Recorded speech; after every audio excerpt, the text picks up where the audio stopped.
Hello, and welcome to Beyond My Knowing.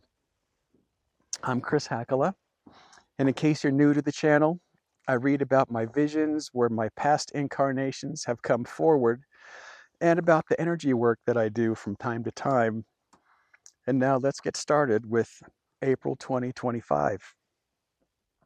My first vision, red flannel. I woke myself up by yelling at an entity to get out of a woman.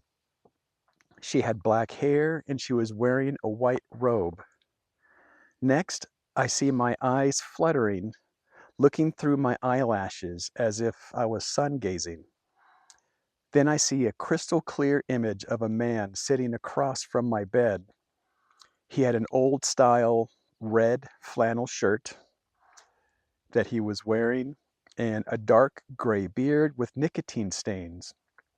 And he had very thick, wavy, dirty blonde hair and pronounced sunburned cheeks. He was looking at me with a smirk on his face, like, you can't get me. Next thing I see is a man during Stone Age times, maybe early indigenous, and his shoulders were extremely broad, and he had furs hanging over his shoulders. My next vision, I am given a name, Agari. It is the name of my Lyran clan, and it means the weavers of life. Next, I am told cesium and titanium. I don't really know why I was told these two chemical elements, but today they're very important in technological advances. Then I'm told June 2nd, 1966, and I'm told a horse named Anthem. And with all of my research, I haven't been able to find any corroborating evidence of these two dates and names together. Next event, wedding bells. My beloved and I decided to go for a drive out to the hot springs, about 3 hours away. While we were driving, about a half hour from our house, our son, running with the wind, energetically came in. His energy was magical and joyful and happy, but sincere like a chief. And then our wolves came in. They were huge, 5 feet at the shoulder. They were running along the Jeep up on the rim rock, and there were many. It was kind of like a track meet. They were running one at a time, and when one got up to the next one would start running. Well, we made it to Black Mountain. It's about halfway to the hot springs, and we hiked around looking for obsidian while we were playing our drums at the Eye of Horus campsite. Then we drove up on top of our favorite butte. We walked over to the stone beams that looked out over the valley. As my beloved sat down with the stone beams, looking at our beautiful view, I got in front of her on the edge of the cliff on one knee and asked her to marry me. She said yes. My next vision, all I was told is she goes by the name of Silma. And that's all I got. My next vision, I was given a name, Pandius. And what I saw was that she was told that she couldn't do something, even though it was for the good of all. And so she left and did it anyway. And then I had this feeling, this knowing of Atlantis. So Atlantis came in shortly after that. My next vision, a beautiful blue light came into my field. It felt feminine and angelic. This light showed up shortly after I woke at 4:44 a.m. My next vision. Shine your light. I was flying through the forest above the trees. Then I was sitting down with my beloved in front of me and another woman to my right side. She had shoulder-length strawberry-colored hair, and the woman to my right started to speak. At that point, the face of my grandmother, Dorothy, took over the strawberry-haired woman's face, and she told me, "You are here to shine your light." Then I'm told the Mountain Trilogy. As we enter the lush valley, we begin to see the relationship of the symbiotic light that we all hold within. We get to see and feel love and compassion and forgiveness in taking care of all of our brothers and sisters. We are one consciousness. Next, I'm given a name. Kai Meng.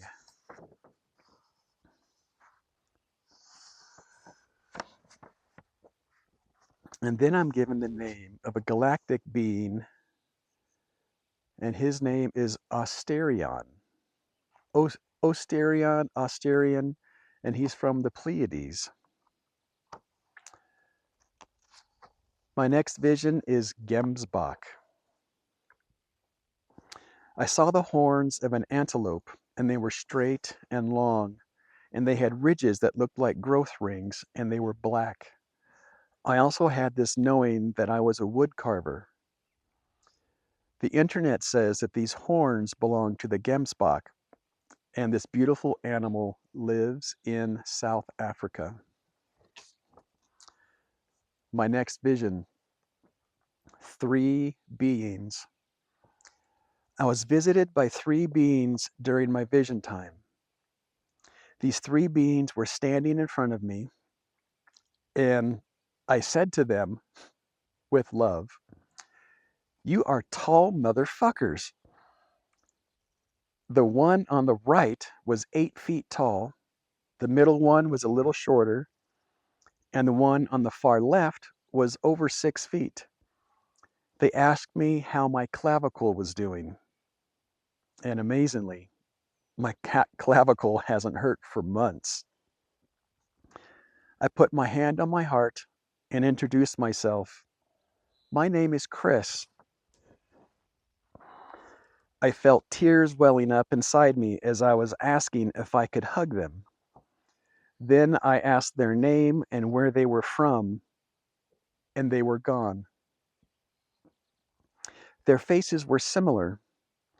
They were maybe clones or triplets. Their faces were human-looking, with a squarish shape and blonde short hair. They wore something like a smock. I couldn't see their legs, and their sleeves were long and red. Then I'm told, who are Phyllis and Abel? And who or what is shellfish moving? I don't know what any of those things are. My next event. So this morning, Ishtar dropped in to my beloved. And within minutes, my Lyran King brothers dropped in. I was supposed to get my pipe and journey with Ishtar and my Lyran King collective, of which I am the 4th king. As I started my meditation, I brought down the energy from the central sun through all of my chakras. When I dropped in, I saw our collective, the 4 kings, in a circle, and I was in the south. Each of us had a white pillar of light going up, and that light also connected each of us around the circle. I saw the light taper down lower in the middle of each of us, and then back up. These were wings that branched out from each of us, connecting us together and connecting our energies, anchoring our container. Then Ishtar came into the center of us as a vibrant, glowing yellow gold and red energy. Yellow gold on the bottom and blending up into the red. At this point, the Mother Mary portal was established. My Lyran incarnation. I believe that my Lyran incarnation is my most ancient wisdom. I believe that I was part of an ancient priesthood connected to the temple of the song lines. This sacred order worked with sound, frequency, and light weaving. My main role was a song weaver, and I could weave realities with pure frequency. I could sing and speak worlds into form. I was also the guardian of enormous crystalline halls, and they were crystalline structures holding vast amounts of knowledge as libraries of light. I believe that I helped new souls shape their energy bodies, teaching them through sound journeys and light language. The Four King Collective, each of us embodied a different aspect of cosmic leadership. I was the king of resonance. I would tune and weave the energies for the ley lines across the Lyran worlds. I would do meditation with the clans through sacred sound, light weaving, and my presence with the light codes. My other king brothers were the Keeper of the Flame, the Wayfarer King, and the Dreamer King. Together, the four of us maintain a golden equilibrium for all of the Lyran clans across many star systems. My next vision, or journey actually, light bodies.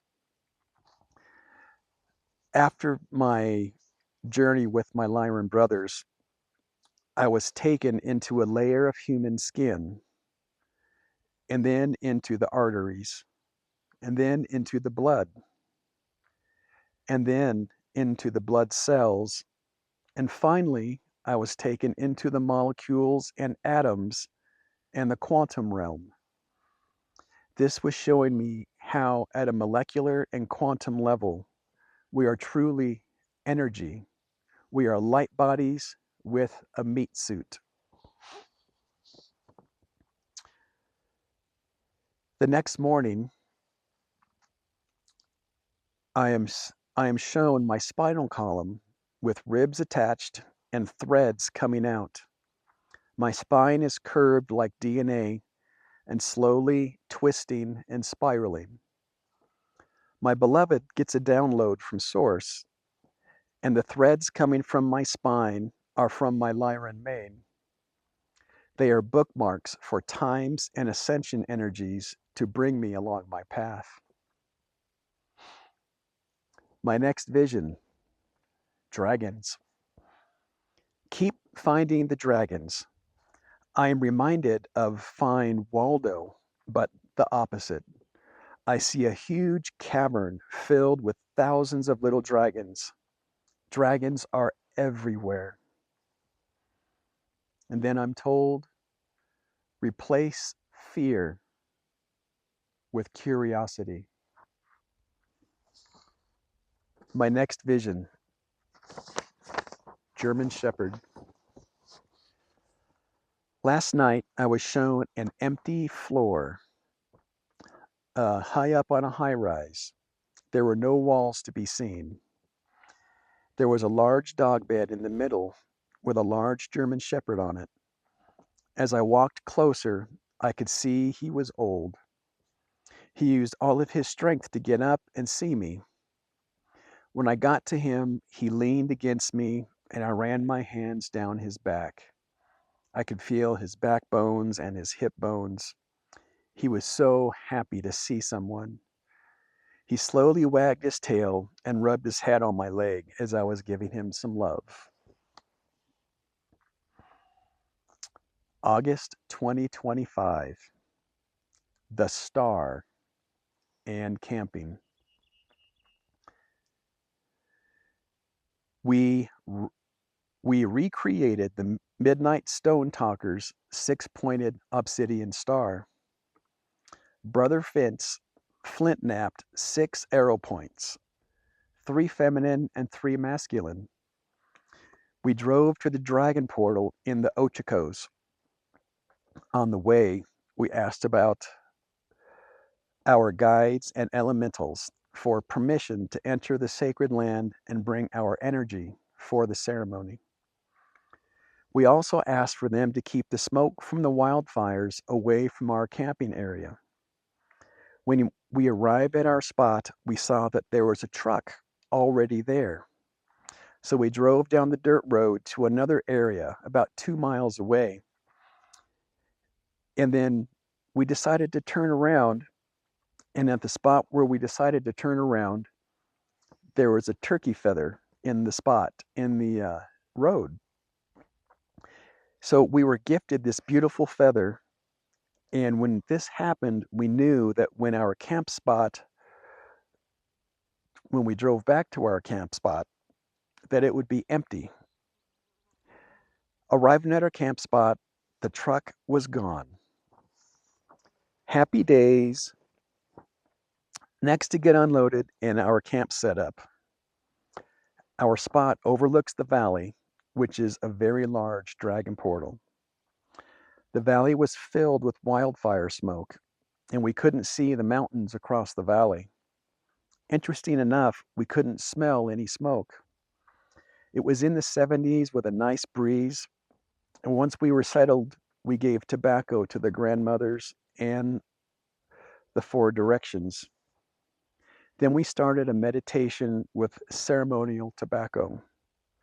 Before we started working on the obsidian star, I asked Brother Vince if he could go into my Akashic book. He did, and he saw that my Akashic book was sitting on a pedestal with a high-frequency angelic being in a green robe standing behind it. My book was shrouded in ancient dark black leather with straps that had light language on them, and the face of the book had light language symbols on it. Once Vince opened my book, he had seen that I had an incarnation as a Blue Avian. We kept working on the star and eventually completed it. Once it was complete, things started to get interesting. We had hawks and turkey vultures and ravens flying above us. And then we had a Blue Avian stand between us for a while. We believe that this was myself as a Blue Avian sharing energies. Then we were both hearing indigenous singing on the wind. And later on, I heard a deep, throaty voice come from behind me, maybe a couple 100 feet away. And it sounded like it was bellowing from inside of a large temple. And the voice said, Oma Noma Pon. Oma Noma Pon. And after doing some research with, of course, ChatGPT, this was figured out to mean the womb of creation, the sacred name. From the womb of creation, the sacred name is spoken and the path is formed. After the energies calmed down, we went for a walk and noticed a storm was coming in and kind of fast. We hurried back to make a fire and cook some sausages for dinner. We watched the storm develop, and then the lightning started. The strikes were a mile or 2 away, and we watched them go straight down into the forest. It was quite a show, and then the rain started, and we were forced to go into the tent. We had an early night, but during the night, we heard things. We both heard indigenous singing, and I heard a single strike of a ceremonial drum. It was so loud, it woke me up, and I was wide awake. In the morning, we walked to the rock cliff, the sacred point, and we were there before sunup, and the sunrise was spectacular. Once we got home, the obsidian star needed to be wrapped in sinew. While I was doing this, I could feel my energy connecting deeply with the star. The sinew made it come alive. Wow, that's that's it for this episode. I do want to say one thing, that today I am in the Pueblo Mountains, and this is a very sacred and energetic place here. And we're very fortunate to be here today. Um, aside from that, stay tuned for the next episode. It'll definitely be out of this world. And as always, shine your light and raise your frequency. And don't forget to hit the like and subscribe button. Sending love to all of you.